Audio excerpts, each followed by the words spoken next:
Salam sejahtera Malaysia, denyut nadi suara rakyat. Bertemu di channel ini. Alamak, aku lupa mikrofon ni. Letak mikrofon dulu. Sekejap sabar kamu kita letak mikrofon dulu. Okey. Kasih baik-baik dulu mikrofon supaya kamu boleh dengar. Kalau mikrofon tiada nanti tidak jelas dengar kan. Okey, sudah bunuh mikrofon. Inilah yang benda pelik nih. Ini benda pelik. Kalau tiada Perdana Menteri, bukan main macam apa menyalak mereka. Hebat betul. Tapi bila Perdana Menteri ada buat buat sesi tanya jawab, semua top 3 pembangkang gaib. Pelik bin ajaib. Apa yang kamu takut sangat dengan Perdana Menteri? Apa yang kamu takut sangat dengan Datuk Seri Anwar Ibrahim? Kenapa takut sangat? Bila Perdana Menteri mau buka sesi soal jawab, tiga-tiga walaun ni hilang. Tiga-tiga walaun hilang. Pergi mana? Setiap kali pun macam begini terjadi. Selalulah jadi begini. Top 3 pembangkang gaib ketika sesi PMQT. Kelibat 3 top 10.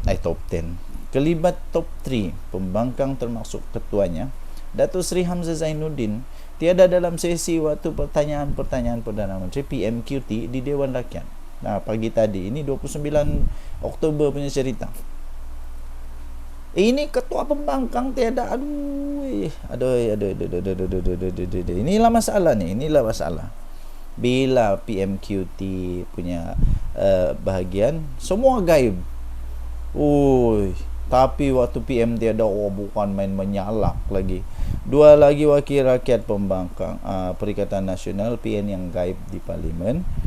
Hari ini adalah ahli Parlimen Marang, Tan Sri Hadi Awang, Abdul Hadi Awang dan Tan Sri Mahyadin Yassin. Kamu pergi mana? Yang paling heran, tiga-tiga serentak tiada. Heran juga aku. Heran juga. Tiga-tiga tiada.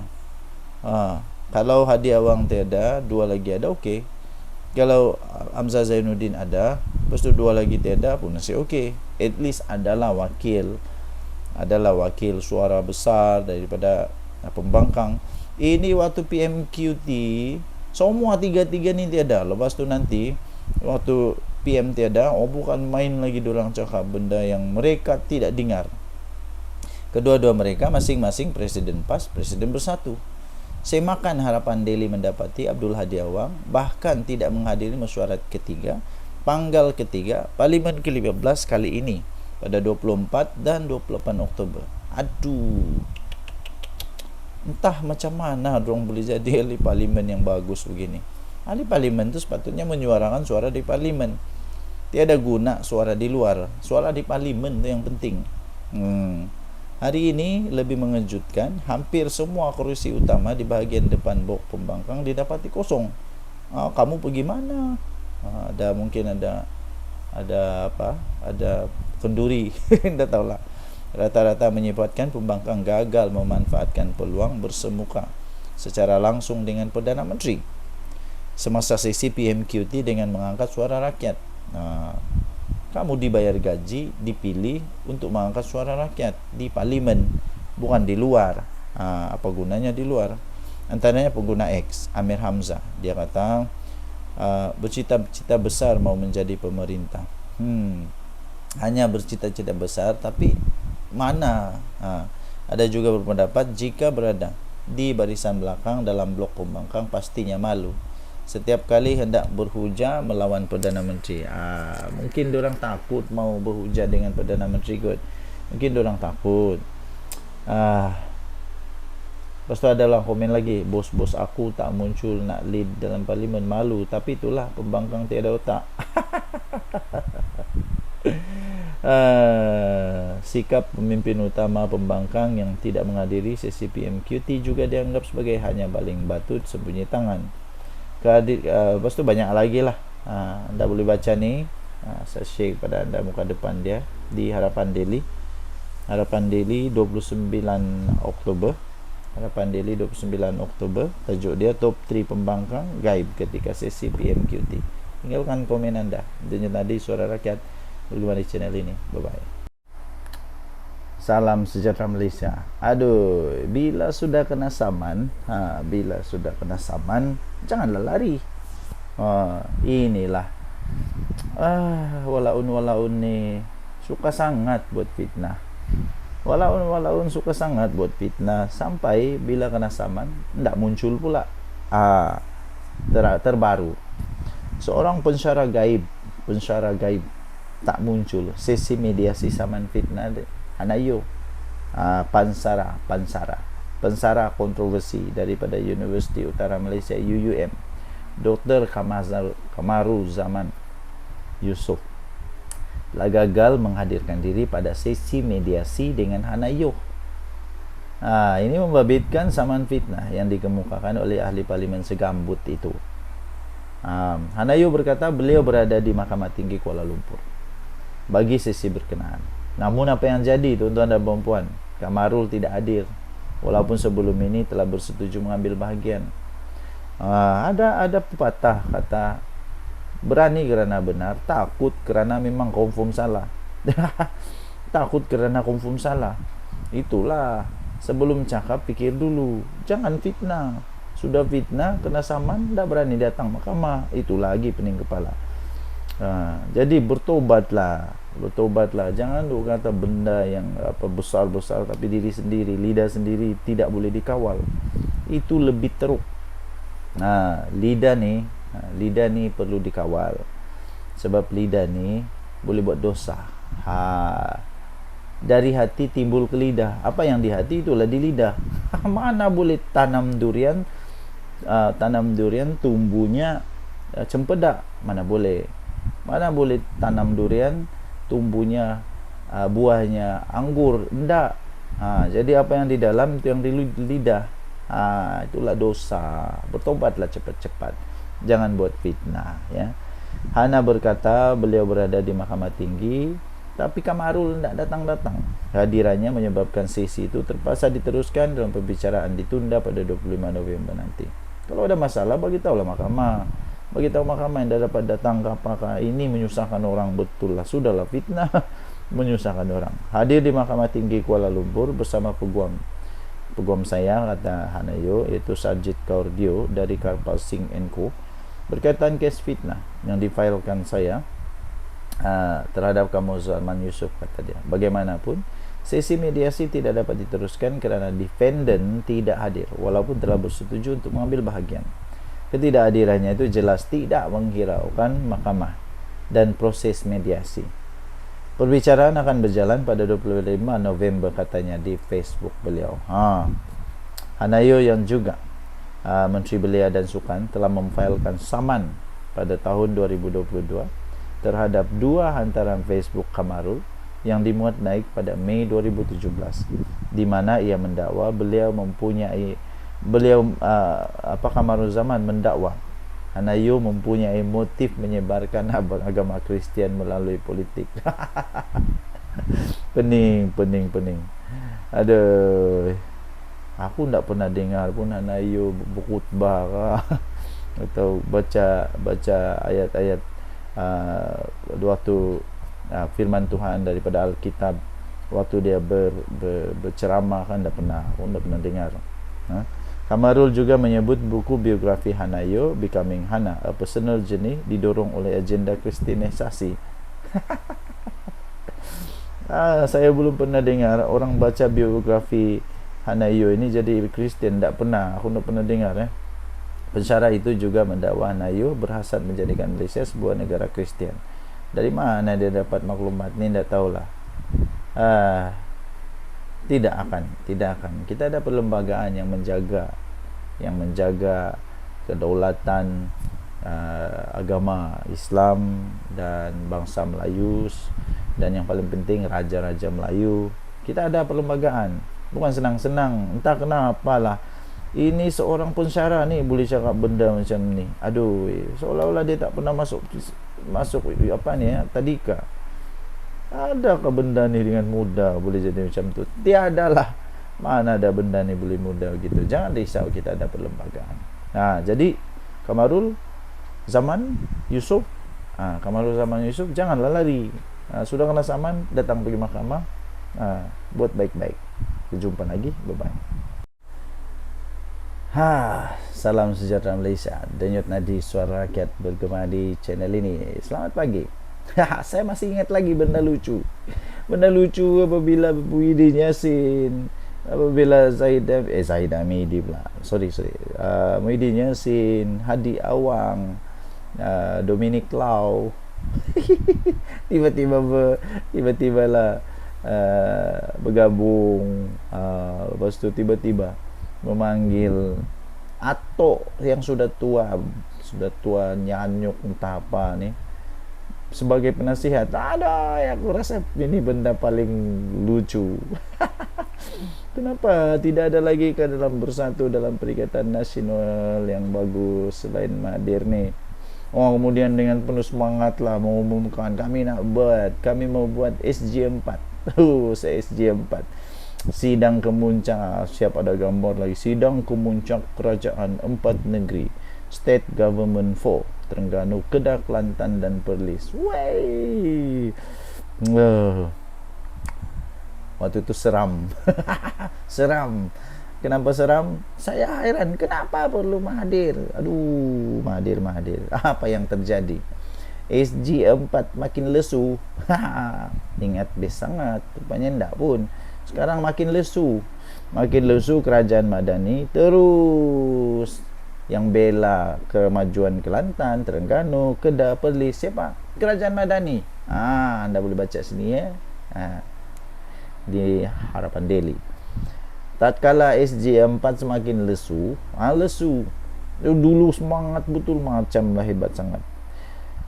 Setelah tiada sebarang pelaburan antarabangsa diumumkan sejak pelancarannya setahun lalu, Pelan de Greater Kedah juga berisiko kini menjadi hanya retorik politik baru Perikatan Nasional. Kesian. Di mana?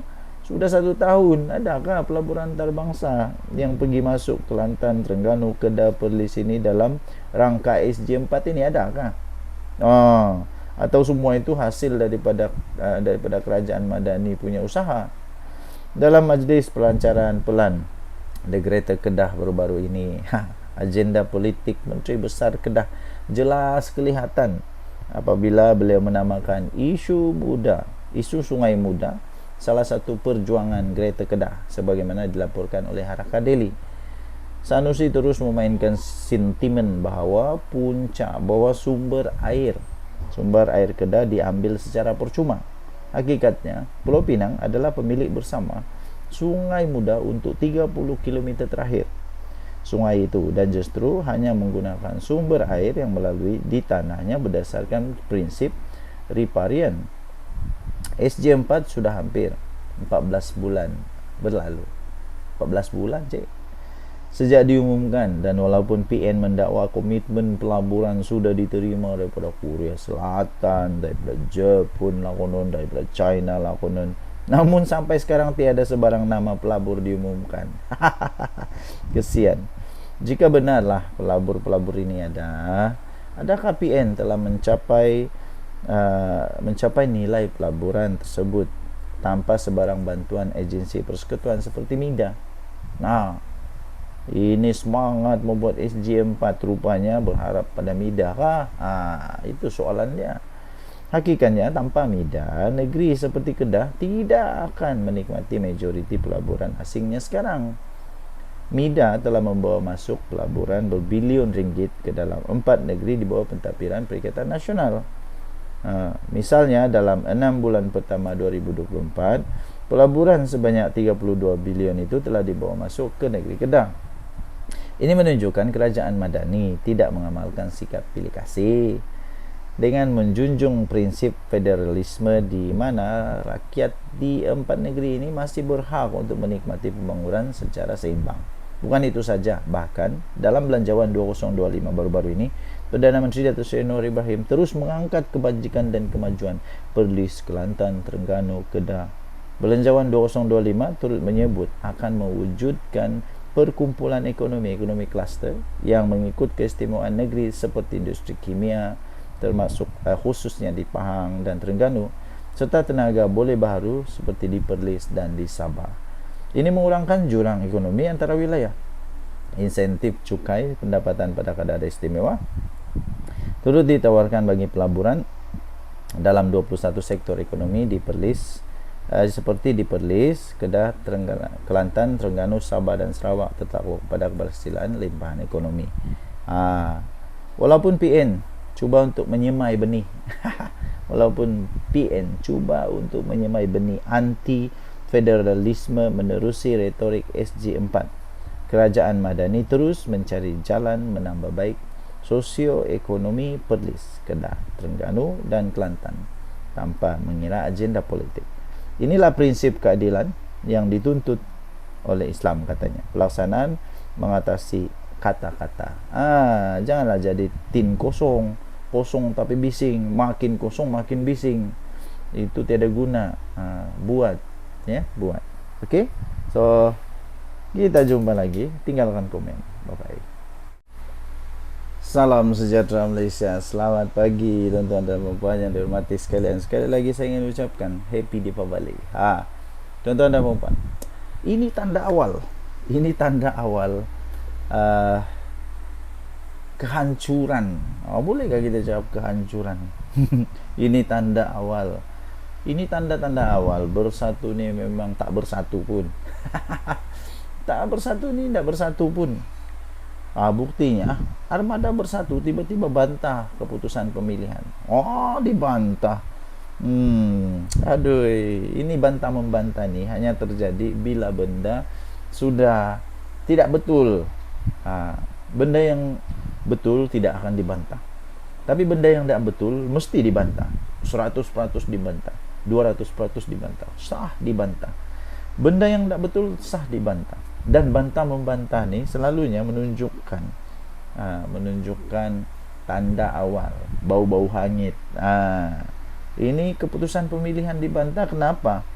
Ada apa masalah dengan keputusannya Muhyiddin Yassin, kesianlah parti Bersatu ni.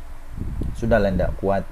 Sudahlah hanya hanya berharap kepada PAS. Pemilihan dia sendiri pun dibantah oleh orang sendiri. Ini tak payahlah cakap orang luar. Tak payah cakap orang luar. Orang sendiri pun membantah. Ini Armada Bersatu menyatakan bantahan terhadap keputusan pemilihan sayap itu yang diumumkan oleh jawatan kuasa pemilihan parti pada Selasa. Apa yang jadi? Rupanya dalam pemilihan parti pun ada masalah. Penolong setiausahanya Muhammad Faiz Rahmat berkata pengumuman itu mengundang tanda tanya bukan saja daripada perwakilan Armada tapi juga daripada ahli Bersatu di seluruh rakyat di negara ini. Seluruh rakyat? Taklah, saya dah kisah pun. Bukan seluruh rakyat dah kisah pun aku. Kamu bercakar, kamu bertarik rambut ke, tak kisah pun seluruh. Menurut beliau, JPP perlu menjawab beberapa persoalan, antaranya mengenai proses pemilihan. Sama ada ia dijalankan secara telus atau terdapat sebarang rancangan atau campur tangan individu tertentu yang mempunyai agenda peribadi bagi menentukan sebarang keputusan. Habislah. Muhyiddin Yassin sila jawab benda ni. Muhyiddin Yassin tolong jawab. Hal ini dibangkitkan kerana lebih 4,700 undi telah dibuat oleh perwakilan yang ingin memilih saf kepimpinan Armada Bersatu dengan adil dan terbuka. Mengapakah proses dan tata cara pemilihan kali ini dilihat tidak dibuat dengan baik dan teratur? Dia kata. Silap-silap ROS kena masuk campur ni. Sudahlah, selepas ini memang ada masalah dengan ROS yang dibangkitkan lah. Dulu itu pasal perlembagaan, ada orang bangkitkan tentang perlembagaan. Ini kali tentang pemilihan ini pun bersangkut dengan perlembagaan juga agaknya. Jadi bagaimana tu? Pening. Jadi bagi anda yang ingin masuk Bersatu, pertimbangkan semula lah kot lah. Tapi kalau mau masuk silakan, tiada masalah. Kasi kuat-kuat Bersatu, kesian Bersatu tidak kuatkan sekarang, hanya berharap pada PAS saja. Yang banyak cakap susahlah. Ah, beliau memberitahu kenyataan media dibuat oleh pengurusi JPP pada 20 Oktober lalu hanya memberi ruang bantahan dibuka sehingga jam 10 pagi. Yang Isnin dianggap satu proses yang tidak teratur dan di luar kebiasaan, kerana bantahan sepatutnya dilakukan selepas pengumuman dibuat. Aduh, apakah perkara yang ingin dibantah? Jika jumlah undi, pemenang dan lain-lain hal berkaitan proses pengundian belum diketahui secara umum. Betul juga. Logik juga. Apa yang mau dibantah kalau belum ada keputusan? Yang mau dibantah selepas ada keputusan, baru kita tahu mau dibantah. Pelik bin ajaib. Apalah bos-bos bersatu ni takut. Apakah terdapat sebarang kebocoran maklumat yang telah berlaku daripada pihak JPP kepada mana-mana pihak calon soal beliau? Jadi tinggalkan komen anda. Apa pendapat anda dengan benda ini? Kita jumpa lagi. Bye-bye. Lah. Selamat pagi tuan-tuan dan puan-puan. Belum habis satu lagi. Belum habis satu lagi. Belum habis lagi kes-kes mahkamah, orang-orang PAS, orang-orang dalam Perikatan Nasional. Muncul lagi benda baru. Tiba-tibalah seorang pemimpin besar di dalam Perikatan Nasional ni berhimpun tanpa permit. Berhimpun tanpa permit. Disahkan 2 adun PAS, disahkan dipanggil oleh polis. Alah, kalau mau buat bantahan, pakailah otak sikit. Kamu tu pemimpin besar, ada otak, bijak, pandai. Pakailah cara yang betul. Kalau mau buat bantahan, pergilah minta dulu permit daripada polis. Kamu ada kuasa. Kamu boleh jumpa polis, beritahu kami nak buat ni. Takkanlah polis tidak mau benarkan kalau benda tu betul. Ini tidak. Terus-terus saja buat perhimpunan tanpa permit. Sampai-sampai 2 adun PAS dipanggil oleh polis ni. Susulan perhimpunan yang diadakan di Dataran Merdeka. Dataran Menara Condong Teluk Intan pada minggu lalu. Ini pada 20 Oktober ni. Polis mengesahkan telah memanggil 2 adun PAS yang disyaki terlibat untuk membantu siasatan. Siapa 2 adun ni? Adun yang pertama adalah Razman Zakaria. Memang famous dia ni sekarang. Dan juga Pesuruhjaya PAS Perak, Adun Gunung Semanggul, serta Adun Selinsing Salahuddin Abdullah. Yang saya hairan, apa dorang boleh dapat dengan benda ni? Dengan hanya berhimpun tanpa permit, apa yang kamu boleh dapat? Apa yang kamu dapat? Apa sebenarnya yang kamu sedang perjuangkan? Apa yang sebenarnya kamu sedang perjuangkan? Saya pun heran dan pelik jugalah. Kemarin pula hari tu hari Selasa saya pergi tengok main bola Sabah lawan Kedah, dan Kedah kalah 5-2. Sabah belasah Kedah lah 5-2. Di Sabah, di pasukan Sabah ada pemain yang berasal daripada Korea, 2 orang, si Ku dan si Pak Taesu. Tapi Pak Taesu tak main lah, si Ku yang main. Kamu tahu apa? Di sebelah saya, lebih kurang dalam 10 orang jaraknya tempat duduk saya, ada orang Korea bawa bendera Korea. Ada orang Korea bawa bendera Korea. Mereka pasang buka bendera Korea tu, lepas tu teriak ku. Lepas tu entah apa diorang cakap bahasa Korea lah. Mereka sokong pemain Korea yang berada di Sabah. Tapi apa yang saya ingin katakan ialah saya tidak rasa apa-apa pun. Yang saya rasa seronok lah, sebab diorang sokong diorang punya apa. Dan biasa benda tu berlaku. Waktu kita sukan Olimpik ke, sukan SEA ke, kita di negara orang, kita bawa juga bendera. Okay. Tapi betul lah apa yang dilakukan oleh pelancong China itu, memang diorang tak tahu. Mungkin diorang tak tahu undang-undang negara kita. Mungkin diorang tak tahu. Jadi bila sudah diorang tahu, mungkin diorang tidak akan buat lagi lah. Tapi yang yang boleh menjejaskan negara kita ialah kalau kita terlalu ekstrim sangat. Nanti bila mereka bawa benda ni, atau benda ni sudah tersebar sampai negara China, macam mana nanti kalau itu boleh menjejaskan hubungan ekonomi di antara China dan Malaysia? Itu susah. Nanti pelabur nak mau datang lagi, susah juga kan. Jadi sama juga, kalaulah saya marah, tiba-tiba saya marah, bendera Korea tu jangan bawa di sini. Last orang Korea tidak mau datang Sabah sudah. Jadi begitulah. Jadi poin kita di sini ialah adun-adun ni bijak. Mereka bijak semua. Jadi patut minta permit lah. Janganlah buat benda yang tidak permit. Bila sudah kena siasat, salahkan polis, salahkan Anwar, salahkan Madani, macam-macam salahkan. Sedangkan yang salahnya siapa anda tahulah. Ini disahkan oleh Ketua Polis Perak, Datuk Azizi Mat Aris, berkata, selain mereka terdapat 3 lagi individu yang difahamkan dari parti itu telah dirakam percakapan di Ibu Pejabat Polis Daerah Hilir Perak semalam. Okey, so apa komen anda?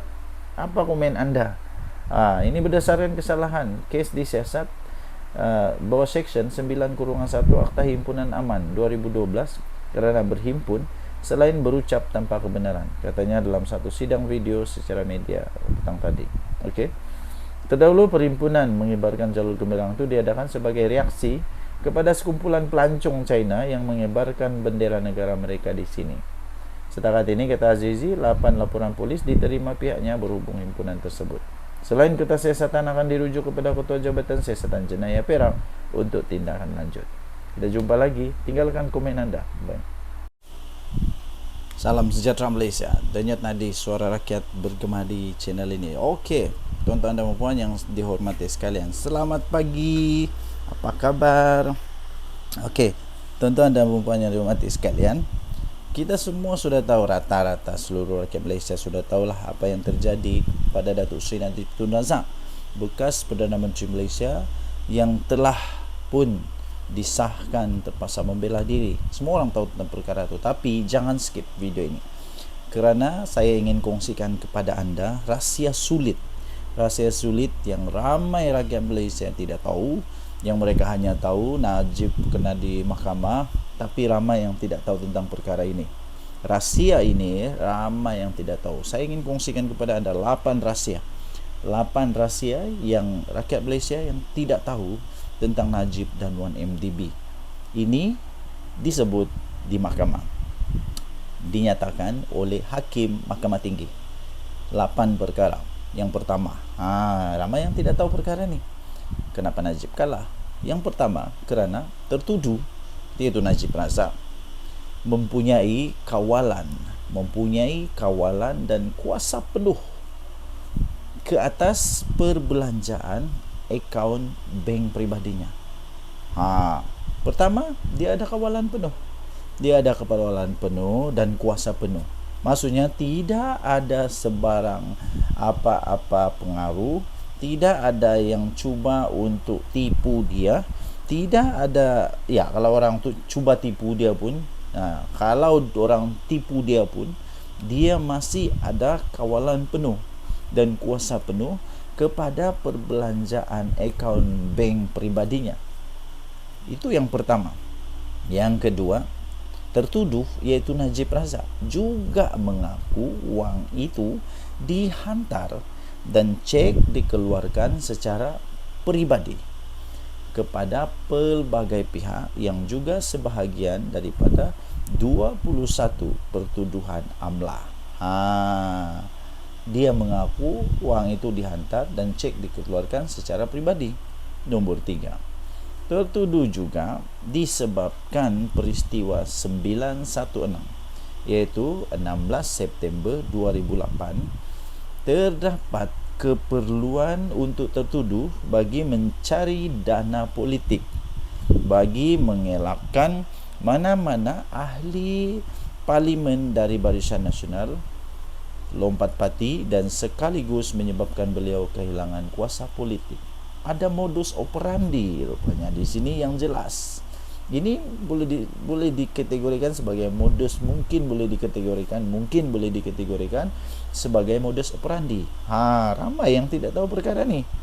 Yang nomor 4, jangan skip. Nomor 6 paling padu. Nomor 4, keterangan daripada bekas Ketua Setiausaha Negara. Ini dari bekas Ketua Setiausaha Negara sendiri, iaitu Tan Sri Sidek Hasan, yang memberi keterangan bahawa 1MDB dimulakan sebagai dana politik untuk Barisan Nasional. Wow, ini paling pecah kepala. Nomor 4 ni, keterangan dari bekas Ketua Setiausaha Negara sendiri, Tan Sri Sidek Hasan.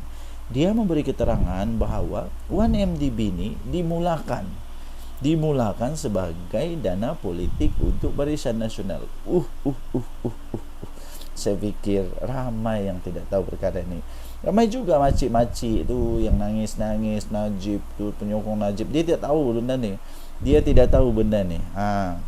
Nombor 5, tertuduh tidak pernah membangkitkan sebarang pertanyaan mengenai dana yang memasuki akaun pribadinya sepanjang 4 tahun. Dia tidak pernah membangkitkan sebarang pertanyaan. Sedangkan yang masuknya pelik-pelik, besar-besar, dan kalau dia kata dia tak tahu, dia patut tanya, dia patut soal.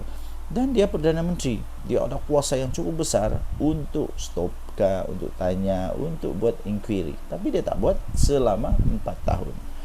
Apalagi nombor 6, tertuduh tidak membuat sebarang laporan polis.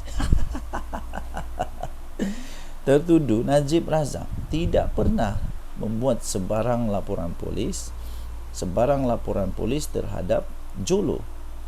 Pihak berkuasa tidak pernah menerima sebarang aduan daripada tertuduh atau pegawainya pada 2015. Tidak pernah.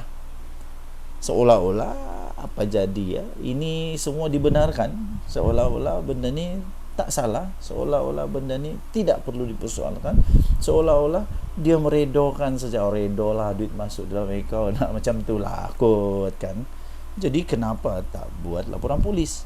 Benda ni pun makcik-makcik di luar sana yang duk nangis-nangis, teriak-teriak, Najib bosku, tak tahu. Nombor 7, pengerusi PAC Datuk Seri Hassan Arifin memberi 2 kali taklimat. 2 kali, bukan 1 kali. Pengerusi PAC Datuk Seri Hassan Arifin membuat 2 kali taklimat kepada bekas pengerusi dan CEO 1MDB mengenai apa yang perlu dikatakan semasa PAC untuk menjaga dan meminimumkan peranan tertuduh dan Jolo. 2 kali. Tapi tak masuk ayat. Otak tak masuk ayat, atau dah terlampau banyak ayat kot. Okey. Nombor 8. Nombor 8 ini paling kau. Keterangan bekas peguam 1MDB Jasmine Loh Aiswan bahawa dia terdengar Jolo. Dia telah terdengar Jolo mengarahkan Ki Kok Thiam yang sudah pun meninggal dunia untuk merangka surat derma ketika mereka berada di sebuah hotel di London. 25 kes terbukti prima facie dan akan dibicarakan. Jadi tuan-tuan dan puan-puan yang dihormati sekalian, makcik-makcik, pakcik-pakcik yang tak tahu apa-apa, yang hanya termakan jasa, yang hanya rasa baik, itulah salah tetap salah ya makcik-makcik, pakcik-pakcik. Salah tetap salah. Jadi demikian 8 rahsia, 8 rahsia yang ramai makcik-makcik, ramai pakcik-pakcik tidak tahu. Saya sudah bagi tahu, terpulang buatlah andaian semula, adakah Najib bersalah atau tidak, terpulanglah. Jangan sampai pula bersubahat, nanti dua-dua masuk neraka susah tu. Okey, so tinggalkan komen anda. Denyut Nadi Suara Rakyat bergema di channel ini. Jangan lupa tekan butang subscribe, like dan share. Malaysia kita punya, cintai Malaysiaku, kita jaga kita. Bye-bye. Salam sejahtera Malaysia. Selamat pagi tuan-tuan dan puan yang dihormati sekalian. Kita tukar topi pula. Tukar topik lah. Tukar topi, tukar topik. Tapi isinya tetap sama.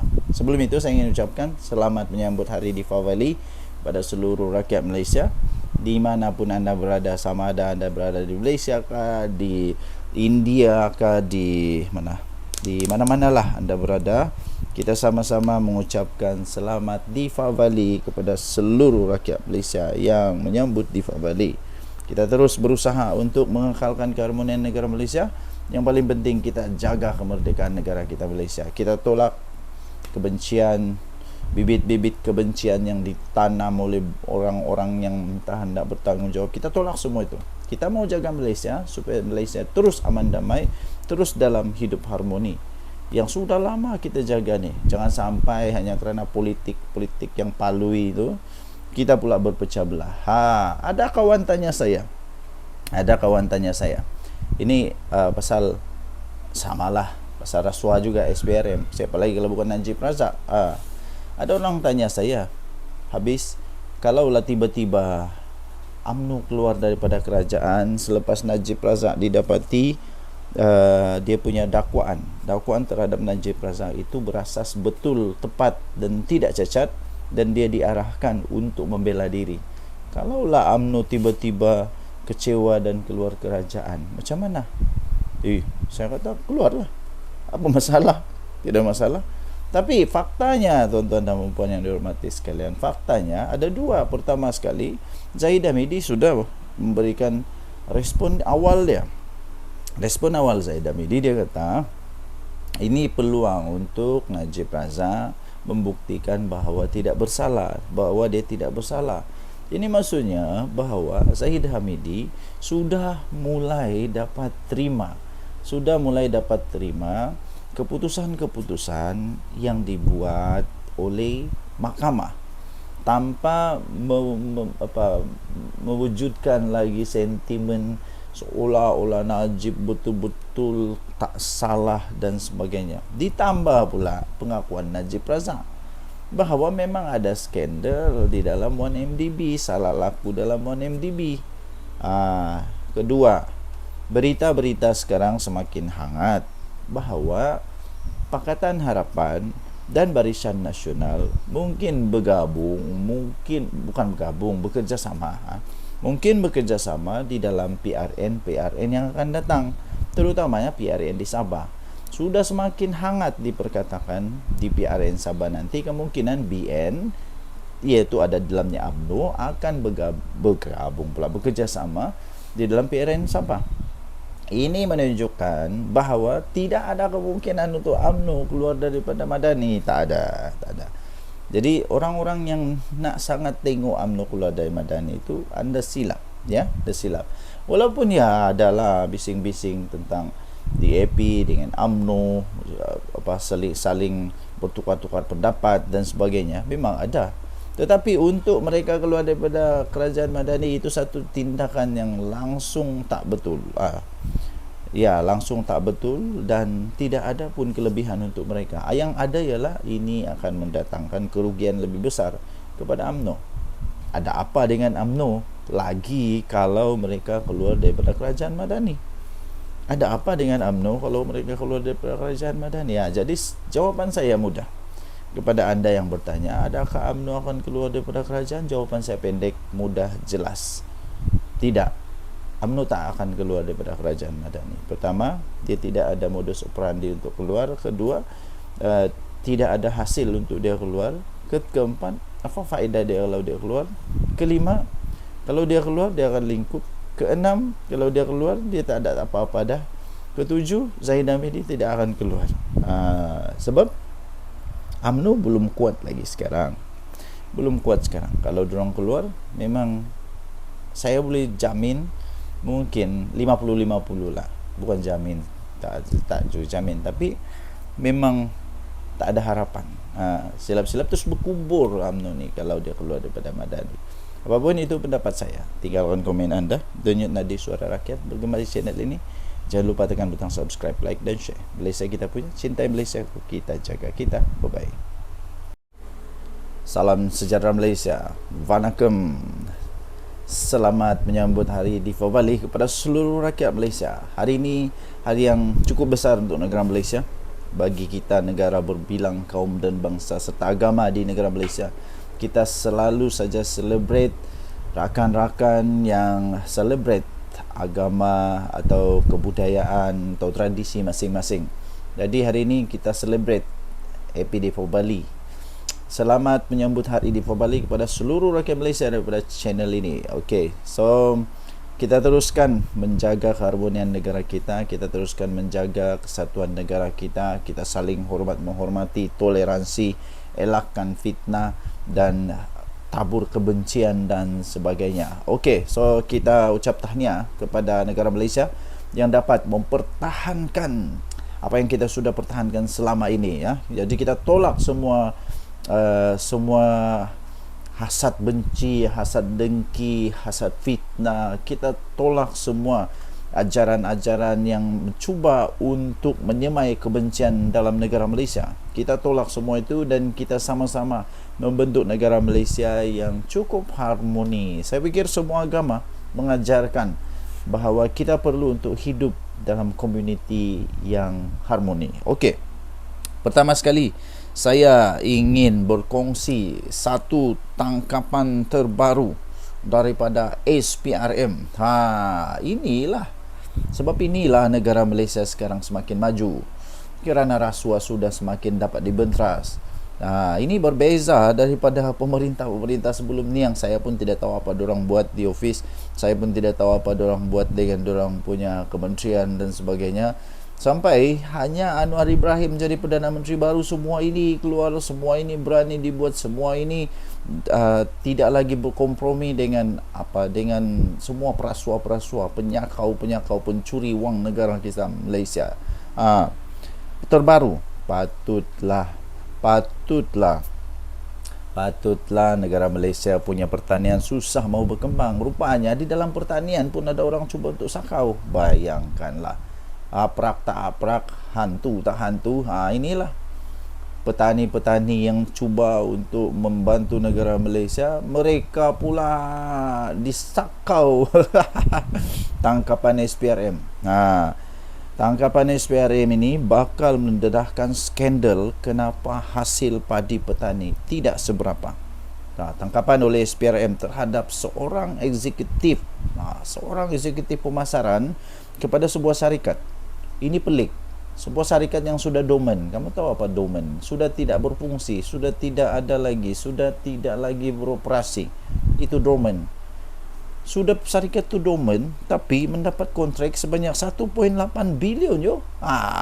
Ini nanti kita tengok nih, siapa yang bertanggungjawab bagi kontrak kepada syarikat dormant ni. Syarikat dormant dapat 1.8 bilion pembekalan baja, dipercayai akan mendedahkan skandal pembekalan baja tidak bermutu kepada petani selama ini. Habislah. Mari kita tengok siapa yang kena. Ini kerana penyelewengan ini.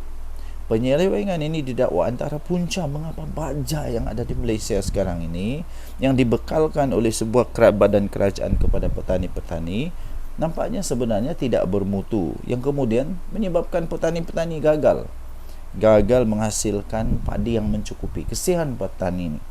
Petani-petani ini bukannya saintis, mereka bukan tahu. Yang tahu baja datang, buatlah seperti biasa. Ini teruk betul manusia-manusia ni. Ini kepala entah mana yang buat ini. Bagi aktivis media sosial yang giat membangkitkan isu penyelewengan dalam sektor pertanian, Hishamuddin Ghazali dan Sam Gaz, isu ini akan meledakkan apa yang berlaku sebenarnya selama ini. Ini dia. Lepas tu dia sebut apa? Pembangkang Perikatan Nasional. Pembangkang Perikatan Nasional duk pertikai beras putih tempatan tidak cukup di pasaran, dia kata. Zaman mereka jadi kerajaan 33 bulan duk bekal baja subsidi, tak ikut spek, 15,000 tan kepada pesawah. Hasil hingga hasil jadi rendah, tak apa pula. Zaman mereka jadi kerajaan 33 bulan, duk bekal baja subsidi, tidak ikut spek. 15,000 tan. Kepada pesawah hingga hasil jadi rendah, tak apa pula, kata dia. Kesannya tahun 2023 tak cukup beras, kata beliau menerusi Facebook. Siapa Perdana Menteri waktu tu? Habis checkmate. Kementerian Pertanian dan Keterjaminan Makanan pula sedia untuk memberikan kerjasama kepada SPRM susulan pembongkaran kewujudan kartel dalam pengagihan dan pembekalan kontrak baja padi dianggar bernilai 1.8 bilion. Menterinya Datuk Seri Muhammad Sabu berkata, beliau mengalu-alukan siasatan oleh badan berkenaan yang dijalankan ke atas Pertubuhan Peladang Kebangsaan atau NAFAS. Beliau kata, saya amat mengalu-alukan siasatan oleh SPRM yang dijalankan kini ke atas NAFAS. Saya juga ingin beri jaminan yang KPKM akan beri sepenuh kerjasama kepada SPRM untuk melengkapkan siasatan mereka. Semalam seorang eksekutif pemasaran sebuah syarikat direman 4 hari sehingga Sabtu ini berhubung dakwaan kewujudannya kartel dalam pengagihan dan pembekalan kontrak baja padi di sebuah pertubuhan di bawah kawalan sebuah kementerian yang dianggar 1.8 bilion. Perintah reman itu sah telah dikeluarkan oleh Magistrat Irza Zulaika Rohanuddin terhadap suspek. Menurut sumber lapor BH Online, lelaki berusia 30-an itu ditahan bagi membantu siasatan untuk memberikan keterangan lanjut. Setelah disiasat, hasil siasatan awal, kata laporan itu, siasatan awal mendapati syarikat terbabit adalah sebuah syarikat yang tidak aktif, sudah dormant di Malaysia sejak 8 tahun yang lalu. Bagaimanapun, syarikat induknya merupakan sebuah syarikat berpengkawalan di negara jiran. Di Singapura, syarikat terbabit juga dikatakan menerima kontrak pembekalan baja berjumlah 15,000 tan atau lebih kurang 60 juta pada tahun 2022. Siapa Perdana Menteri waktu itu, cik? Pemberian kontrak sangat meragukan, dipercayai dibuat atas arahan pihak tertinggi pertubuhan tanpa kelulusan lembaga pengarah dan diberikan secara rundingan terus atas alasan pembelian darurat. Bila sebut darurat, aku ingat pula seorang manusia di Malaysia ni lah. Okay, so untuk mendapatkan berita yang lebih jelas, lebih lengkap, anda boleh layari ini di Harapan Daily. Bukan Haraka ya, Harapan Daily. Ini Harapan Daily, tangkapan SPRM bakal dedahkan skandal apa ni? Kenapa hasil padi petani tidak seberapa. Okey, kita jumpa lagi. Baik.